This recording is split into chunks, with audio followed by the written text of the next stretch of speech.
Starbucks ಈ ಹೆಸರು ನಿಮ್ಗೆ ಗೊತ್ತಿದೆ ಅಂದ್ರೆ ಅದಕ್ಕೆ ಕಾರಣ ಏನೋ ಒಂದು ಅಚೀವ್ ಮಾಡ್ಬೇಕು ಅನ್ಕೊಂಡಿದ್ದ ಒಬ್ಬ ಸಿಂಪಲ್ ಬಡ ಹುಡುಗ. ಅವನ ಬಡತನದ ಸಿಚುವೇಶನ್ ಹೇಗಿರುತ್ತಂದ್ರೆ ಸರ್ವೈವ್ ಮಾಡೋಕೆ ಅಂಡ್ ತನ್ನ ಬೇಸಿಕ್ ಎಜುಕೇಶನ್ ಅನ್ನ ಕಂಪ್ಲೀಟ್ ಮಾಡೋಕೆ ಲಿಟ್ರಲಿ ತನ್ನ ರಕ್ತನೇ ಕೊಡ್ಬೇಕಾಗತ್ತೆ. Insecurities and vulnerabilities and the scars of being a poor kid and the lifelong shame of that never leaves you. ಹಾಗಾದ್ರೆ ಈ ರೀತಿ ಇದ್ದವನು ಒಂದು ಕಾಫಿ ಬೀನ್ಸ್ ಮಾರ್ತಾ ಇದ್ದ ಸಿಂಪಲ್ ಕಂಪನಿಯನ್ನ ಈ ರೀತಿಯ ಗ್ಲೋಬಲ್ ಬ್ರ್ಯಾಂಡ್ ಆಗಿಸಿದ್ದು ಹೇಗೆ? $1 ಬಿಲಿಯನ್ ಕಂಪನಿ ಆಗಿಸಿದ್ದು ಹೇಗೆ? ಅದೆಲ್ಲ ಈಸಿ ಇತ್ತ? ಆ ಗ್ಲೋಬಲ್ ಬ್ರ್ಯಾಂಡ್ ಬಿದ್ದೋಗುವಾಗ ಏನಾಯ್ತು? ಕಾಫಿಯ ಜನ್ಮಸ್ಥಳ ಅನ್ನೋ ಕರ್ನಾಟಕದಲ್ಲಿ ಸ್ವಲ್ಪ ಕಾಫಿ ಬಗ್ಗೆ ಮಾತಾಡೋಣ ಬನ್ನಿ. ಶುರುವಾತ್ನಿಂದ ಶುರು ಮಾಡೋಣ. ಹಾವರ್ಡ್ ಸ್ಕಲ್ಚ್ ಅವರು ಒಂದು ಲೋವರ್ ಮಿಡಲ್ ಕ್ಲಾಸ್ ಫ್ಯಾಮಿಲಿಯಲ್ಲಿ ಜನ್ಮ ಪಡಿತಾರೆ. ತಾಯಿ ರಿಸೆಪ್ಷನಿಸ್ಟ್, ತಂದೆ ಒಬ್ಬ ಟ್ರಕ್ ಡ್ರೈವರ್ ಅಂಡ್ ಒಂದು ಟೈಮ್ ನಲ್ಲಿ ವರ್ಲ್ಡ್ ವಾರ್ ಸೋಲ್ಜರ್ ಕೂಡ ಆಗಿರ್ತಾರೆ. ಅವರ ಕಂಪ್ಲೀಟ್ ಲೈಫ್ ಒಂದು ಲೋ ಪೇಯಿಂಗ್ ಜಾಬ್ ನಲ್ಲೇ ಕಳೆಯುತ್ತೆ.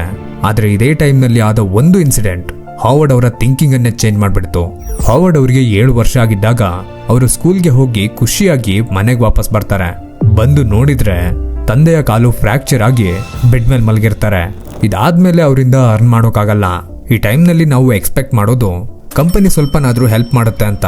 ಅವರಿಗೆ ಹೆಲ್ಪ್ ಮಾಡೋದ್ ಬಿಡಿ, ಆ ಕಂಪನಿ ಅವರನ್ನ ಜಾಬ್ ನಿಂದನೇ ತೆಗ್ದಾಕ್ಬಿಡುತ್ತೆ. ಆಲ್ರೆಡಿ ಫೈನಾನ್ಷಿಯಲಿ ಸ್ಟ್ರಗಲ್ ಮಾಡ್ತಾ ಇದ್ದ ಈ ಫ್ಯಾಮಿಲಿಯ ಕಂಡೀಷನ್ ಇನ್ನೂ ವರ್ಸ್ಟ್ ಆಗುತ್ತೆ.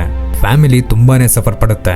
ಎಲ್ಲ ಮಕ್ಕಳು ಡಿಫ್ರೆಂಟ್ ಬಟ್ಟೆಗಳನ್ನ ಶೂಸ್ ಗಳನ್ನ ಹಾಕಿದ್ರೆ ಹಾವರ್ಡ್ ಬರೀ ಒಂದೇ ಜೊತೆ ಶೂಸ್ ಅನ್ನ ಅಂಡ್ ಬಟ್ಟೆಗಳನ್ನ ಎಷ್ಟೋ ವರ್ಷಗಳ ತನಕ ಹಾಕ್ತಾ ಇರ್ತಾರೆ. ಇದೆಲ್ಲ ಒಂದು ಸ್ಟ್ರಗಲ್ ಅಂತ ಅನ್ಸಿದ್ರೆ ಆ ಹುಡುಗನ ಸ್ಟೇಜ್ ನಲ್ಲಿ ನಿಮ್ಮನ್ನ ಇರಿಸಿ ನೋಡಿ. ಈ ಸಿಚುವೇಶನ್ ಅವರ ಮೈಂಡ್ ಅನ್ನ ತುಂಬಾ ಡೀಪ್ ಆಗಿ ಇಂಪ್ಯಾಕ್ಟ್ ಮಾಡುತ್ತೆ. ನಾನು ಈ ರೀತಿ ಲೈಫ್ ಅನ್ನ ಬದುಕಲ್ಲ, ನಾನು ಏನಾದ್ರೂ ಮಾಡ್ತೀನಿ ಅನ್ನೋ ಥಿಂಕಿಂಗ್ ಇಲ್ಲೇ ಹುಟ್ಟೋದು. ಹಾವರ್ಡ್ ಅವ್ರಿಗೆ ಫುಟ್ಬಾಲ್ ತುಂಬಾನೇ ಇಷ್ಟ ಇದ್ದಿದ್ರಿಂದ ಟೀನೇಜ್ ನಲ್ಲಿ ಅವರ ಫೋಕಸ್ ಇದರ ಮೇಲೆನೆ ಜಾಸ್ತಿ ಇತ್ತು ಅಂಡ್ ಸ್ಪೋರ್ಟ್ಸ್ ಅದಕ್ಕೆ ರಿವಾರ್ಡ್ ಕೂಡ ಕೊಡ್ತು ಆಸ್ ಅ ಸ್ಕಾಲರ್ಶಿಪ್. ಈ ಸ್ಕಾಲರ್ಶಿಪ್ ನ ಹೆಲ್ಪ್ ನಿಂದಾನೆ ಅವರು ಕಾಲೇಜ್ಗೆ ಅಡ್ಮಿಷನ್ ಆಗೋದು. ಆದ್ರೆ ಎಜುಕೇಶನ್ ಕಂಪ್ಲೀಟ್ ಮಾಡೋಕೆ ಎಷ್ಟೋ ಪಾರ್ಟ್ ಟೈಮ್ ಜಾಬ್ಸ್ ಮಾಡ್ಬೇಕಾಗತ್ತೆ ಅಂಡ್ ತನ್ನ ಬ್ಲಡ್ ಅನ್ನು ಕೂಡ ಸೆಲ್ ಮಾಡಿ ಎಜುಕೇಶನ್ಗೆ ಹಣ ಸೇವ್ ಮಾಡ್ಬೇಕಾಗತ್ತೆ. ಡಿಗ್ರಿ ಮಾಡಿದ ನಂತರ ಕರಿಯರ್ ನ ಬೆಟರ್ ಮಾಡ್ಕೊಳ್ಳೋಕೆ ಎಷ್ಟೋ ಜಾಬ್ಸ್ ಅನ್ನ ಟ್ರೈ ಮಾಡ್ತಾರೆ. ಆದ್ರೆ ಅವ್ರಿಗೇನ್ ಬೇಕಿತ್ತೋ ಅದು ಅಲ್ಲಿ ಸಿಗ್ತಾ ಇರಲ್ಲ. ಆಗ್ಲೇ ಇವರಿಗೆ ಸಿಯೇಟಲ್ ನಲ್ಲಿರೋ ಒಂದು ಸಣ್ಣ ಕಂಪನಿ ಸ್ಟಾರ್ಬಕ್ಸ್ ನ ಬಗ್ಗೆ ಗೊತ್ತಾಗೋದು. ಆಗಿನ ಟೈಮ್ ನಲ್ಲಿ ಸ್ಟಾರ್ಬಕ್ಸ್ ಕಾಫಿಯನ್ನ ಸರ್ವ್ ಮಾಡ್ತಾ ಇರ್ಲಿಲ್ಲ, ಬದಲಿಗೆ ಕಾಫಿ ಬೀನ್ಸ್ ಅನ್ನ ಸೆಲ್ ಮಾಡ್ತಾ ಇದ್ರು. ಹಾವರ್ಡ್ ಅವ್ರಿಗೆ ಸ್ಟಾರ್ಬಕ್ಸ್ ಅನ್ನೋ ಹೆಸರು, ವೈಬ್ ಅಂಡ್ ಅಲ್ಲಿನ ಜನರು ತುಂಬಾನೇ ಇಷ್ಟ ಆಗ್ಬಿಡ್ತಾರೆ. ನಾನಲ್ಲಿ ವರ್ಕ್ ಮಾಡ್ಲೇಬೇಕು ಅನ್ನೋ ಚಾರ್ಜ್ಡ್ ಫೀಲಿಂಗ್ ಅವರಿಗೆ ಬರುತ್ತೆ. ಅದಕ್ಕಂತಾನೆ 1 ವರ್ಷದ ತನಕ ಕಾಲ್ ಮಾಡೋದು, ಹೋಗಿ ವಿಸಿಟ್ ಮಾಡಿ ಪಿಚ್ ಮಾಡೋಕೆ, ಕನ್ವಿನ್ಸ್ ಮಾಡೋಕೆ ಎಲ್ಲ ಟ್ರೈ ಮಾಡ್ತಾರೆ. ಬಟ್ ಆಫ್ಟರ್ 1 ಇಯರ್ ಈ ಎಲ್ಲಾ ಸರ್ಕಸ್ಗೆ ಒಂದು ರಿವಾರ್ಡ್ ಸಿಗುತ್ತೆ. 1982ರಲ್ಲಿ ಸ್ಟಾರ್ಬಕ್ಸ್ ನ ಮಾರ್ಕೆಟಿಂಗ್ ಟೀಮ್ಗೆ ಹಾವರ್ಡ್ ಜಾಯ್ನ್ ಆಗ್ತಾರೆ. ಅದರ ನೆಕ್ಸ್ಟ್ ಇಯರ್ ಹಾವರ್ಡ್ ಇಟಲಿಗೆ ಒಂದು ಕಂಪನಿ ಟ್ರಿಪ್ ಹೋಗ್ತಾರೆ ಅಂಡ್ ಅಲ್ಲಿ ಅವ್ರೇನ್ ನೋಡ್ತಾರಲ್ಲ ಅದು ಅವರಿಗೆ ಕಾಫಿ ಬಗ್ಗೆ ಇದ್ದ ಪರ್ಸೆಪ್ಷನ್ ಅನ್ನೇ ಚೇಂಜ್ ಮಾಡ್ಬಿಡುತ್ತೆ. ಅಲ್ಲಿದ್ದ ಇಟಾಲಿಯನ್ ಕ್ಯಾಫೆಗಳು ಬರೀ ಡ್ರಿಂಕ್ಸ್ ಅಂಡ್ ಕಾಫಿ ಕೊಡೋದು ಮಾತ್ರ ಅಲ್ಲ, ಒಂದು ಬ್ಯೂಟಿಫುಲ್ ಕಲ್ಚರ್ ಅನ್ನ ಕೊಡ್ತಾ ಇದ್ರು. ಜನ ಫ್ಯಾಮಿಲಿಯ ರೀತಿ ಟೈಮ್ ಸ್ಪೆಂಡ್ ಮಾಡ್ತಾ ಇದ್ರು. ಲೈಕ್ ಈ ಫಾಸ್ಟ್ ಪೇಸ್ಡ್ ಕ್ರೂಯಲ್ ವರ್ಲ್ಡ್ ನಲ್ಲಿ ಒಂದು ಪಾಸ್ ತಗೊಂಡ ರೀತಿ. ಆಗ ಅವರು ಯೋಚಿಸ್ತಾರೆ, ಈ ಕಲ್ಚರ್ ಅಮೆರಿಕಾದಲ್ಲಿ ಯಾಕೆ ಇಲ್ಲ ಅಂತ. ಒಂದು 1000 ಐಡಿಯಾಸ್ ಥಿಂಕ್ ಮಾಡ್ತಾ ವಾಪಸ್ ಬರ್ತಾರೆ ಅಂಡ್ ಸ್ಟಾರ್ಬಕ್ಸ್ ನ 3 ಓನರ್ಸ್ ಹತ್ರ ಹೋಗಿ ಇದನ್ನ ಎಕ್ಸ್ಪ್ಲೈನ್ ಮಾಡಿದ್ದೆ ಒಪ್ಕೊಳ್ತಾರೆ ಅನ್ಕೊಂಡ್ರೆ, ಹೇ ಮ್ಯಾನೇಜರ್, ಜಾಸ್ತಿ ತಲೆ ಓಡಿಸ್ಬೇಡ, 10 ವರ್ಷದಿಂದ ನಾವು ಸೆಲ್ ಮಾಡ್ತಾ ಇದೀವಿ, ಹೇಗೆ ಹೋಗ್ತಾ ಇದೆಯೋ ಹಾಗೆ ಹೋಗ್ಲಿ ಅಂತಾರೆ. ಈಗ ಆ ಐಡಿಯಾಸ್ ಅನ್ನ ಇಂಪ್ಲಿಮೆಂಟ್ ಮಾಡೋಕೆ ಹಾವರ್ಡ್ ಅವರು ಒಂದು ಬೋಲ್ಡ್ ಆಗಿ ಸ್ಟ್ರಾಂಗ್ ಡಿಸಿಷನ್ ಅನ್ನ ತಗೊಳ್ಬೇಕಾಗಿತ್ತು. ಅವರು ತಗೊಳ್ತಾರೆ.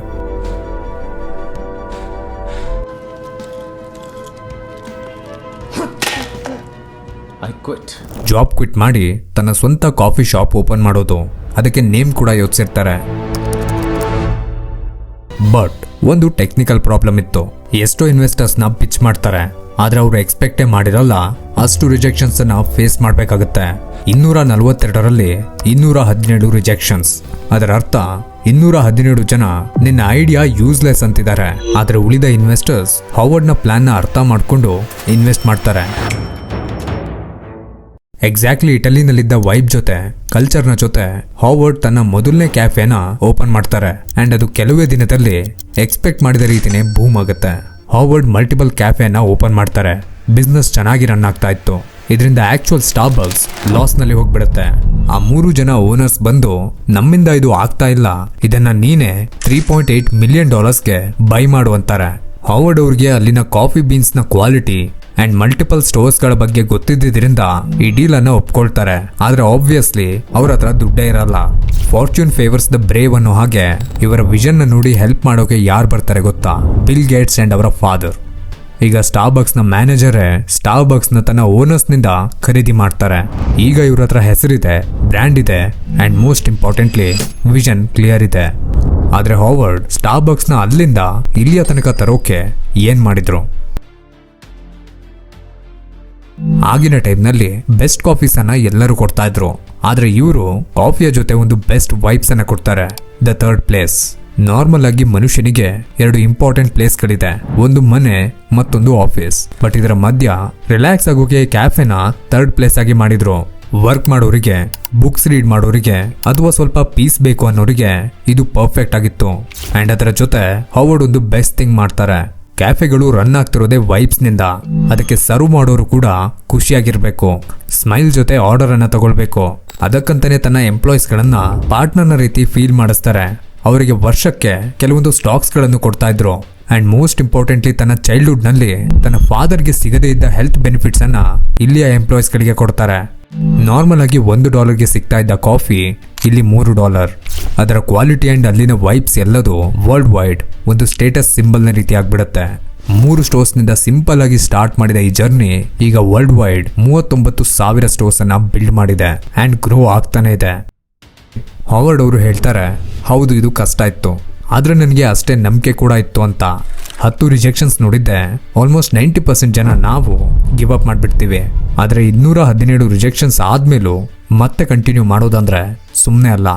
ಅವರು ಕೂಡ ಸಿಚುವೇಶನ್ಸ್ನ ಬ್ಲೇಮ್ ಮಾಡಿರ್ಬೋದು, ವೇಟ್ ಮಾಡಿರ್ಬೋದು, ಆದ್ರೆ ಅದರ ಬದಲು ಒಂದು ಕ್ವಿಕ್ ಆಕ್ಷನ್ ತಗೊಳ್ತಾರೆ. ಆ ಒಂದು ಮೂಮೆಂಟ್ನ ಆಕ್ಷನ್ ಅಂಡ್ ಡಿಸಿಪ್ಲಿನ್ ಇಂದ ಇವತ್ತು ಸ್ಟಾರ್ಬಕ್ಸ್ ಅನ್ನು ಒಂದು ದೊಡ್ಡ ಎಂಪೈರ್ ಬಿಲ್ಡ್ ಆಗಿದೆ. ಸೊ ಇದಾಗಿತ್ತು ಸ್ಟಾರ್ಬಕ್ಸ್ನ ಸ್ಟೋರಿ. ಇದರಲ್ಲಿ ನನಗೆ ಬೆಸ್ಟ್ ಪಾರ್ಟ್ ಅನ್ಸಿದ್ದು ಯಾವುದಂದ್ರೆ ಎಂಪ್ಲಾಯೀಸ್ಗಳಿಗೆ ಹೆಲ್ತ್ ಬೆನಿಫಿಟ್ಸ್ ಕೊಟ್ಟಿದ್ದು. ಅದು ಶೋ ಮಾಡುತ್ತೆ ಹಾವರ್ಡ್ ತನ್ನ ಬೇಸ್ ರೂಟ್ಸ್ ಅನ್ನ ಯಾವತ್ತೂ ಮರ್ತಿರ್ಲಿಲ್ಲ ಅಂತ. ಯಾಕಂದ್ರೆ ಆ ಎಂಪ್ಲಾಯೀಸ್ಗಳ ಪೇನ್ ಅನ್ನ ಅವರ ಫಾದರ್ನ ಹೋಪ್ಲೆಸ್ ಫೇಸ್ ನಲ್ಲಿ ನೋಡಿರ್ತಾರೆ. ನಿಮಗೆ ಈ ಜರ್ನಿಯಲ್ಲಿ ಬೆಸ್ಟ್ ಮೂಮೆಂಟ್ ಆಗಿ ಯಾವ್ದು ಅನ್ನಿಸ್ತು ಅನ್ನೋದನ್ನ ಕಾಮೆಂಟ್ ನಲ್ಲಿ ಮೆನ್ಷನ್ ಮಾಡಿ. ಈ ವಿಡಿಯೋ ನಿಮಗೆ ಇಷ್ಟ ಆಗಿದ್ರೆ ವಿಡಿಯೋಗೆ ಒಂದು ಲೈಕ್ ಅಂಡ್ ಹೈಪ್ ಮಾಡಿ, ಚಾನೆಲ್ಗೆ ಕೂಡ ಸಬ್ಸ್ಕ್ರೈಬ್ ಮಾಡ್ಕೊಳ್ಳಿ. ಇನ್ನ ಇದೇ ರೀತಿ ಎಮೋಷನಲ್ ಆಗಿ ಸ್ಟ್ರಾಂಗ್ ಆಗ್ಬೇಕಂದ್ರೆ ಸ್ಕ್ರೀನ್ ಮೇಲೆ ಕಾಣಿಸ್ತಾ ಇರೋ ವಿಡಿಯೋ ಮೇಲೆ ಕ್ಲಿಕ್ ಮಾಡಿ. ನಾನು ಮತ್ತೆ ಅಲ್ಲೇ ಸಿಗ್ತೀನಿ.